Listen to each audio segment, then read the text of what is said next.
From Grimway Farms to Boar's Head Meats to McDonald's, the concerns for foodborne disease is growing.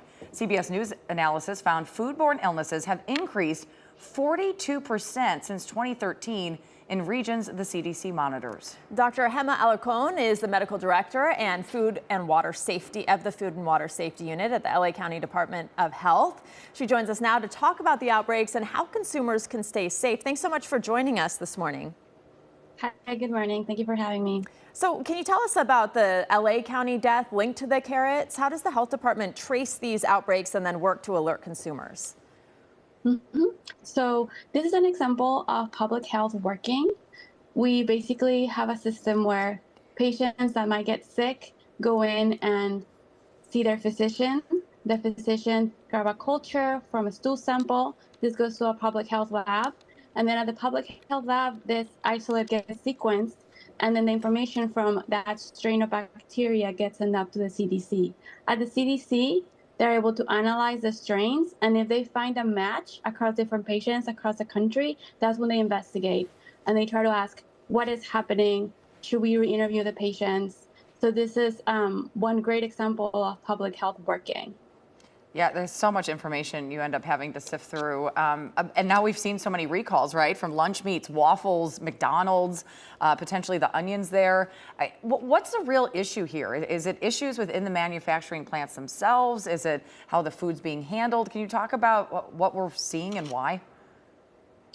Yes, and that has been a question that the public has been very concerned about as well. And so it's a combination of improved detection methods. So the use of genomics, technology, everyone working together, the communication being so effective as well. And it's also a product of how manufacturing and distributions of food is working right now, where instead of just being that you go to your farmer's market and buy your product, it actually tends to be more centralized and then distributed across the country.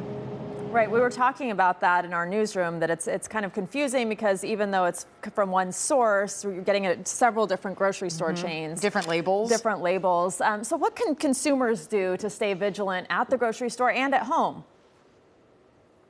The good news is that there's very straightforward practices that they can have. In general, washing your hands is always very helpful. Knowing where you buy your food, trying to make sure that the products that you're buying actually went through inspection. Also making sure that whenever you're cooking, you cook at the right temperatures, that you don't really mix fruits and vegetables with meats and poultry. And in general, just do not cook when you're sick, or any member of your family sick shouldn't be cooking, because then you can easily spread disease to others. Well, this is my question, and it might be a silly one, I don't know, but you know, in terms of carrots, like I understand meat, right, and how this can happen, but when you're talking about produce and carrots, can I cook it and it's still okay? Or do I need to throw these away? Can you talk about some of the symptoms of these foodborne illnesses and the differences of meat and produce?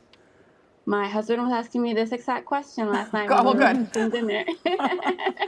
Yeah, so in general, you need to cook foods at the right temperature to make sure that you're killing whatever they might have. And that's a very, very good first step. The second thing is, if you're healthy and young, you probably will not develop any symptoms. If you happen, unfortunately, to be on the older side, to have other medical conditions, then you might be more likely to develop symptoms. The symptoms really vary. As I said, you could be asymptomatic and not feel anything. You could have a little bit of belly pain, some diarrhea, or you could actually have bloody diarrhea, fever, not being able to eat or keep foods down. And that's when you want to go and see your doctor. Overall, our food is really safe. And I would say as long as we are keeping up with the news and just keeping our foods cooked really well, knowing where they're coming from, then we're all taking all the right steps to protect ourselves and our families. All right, doctor, thank you so much for being with us this morning. We appreciate it. Thank you for having us. Have a great day. You too. Let's go ahead.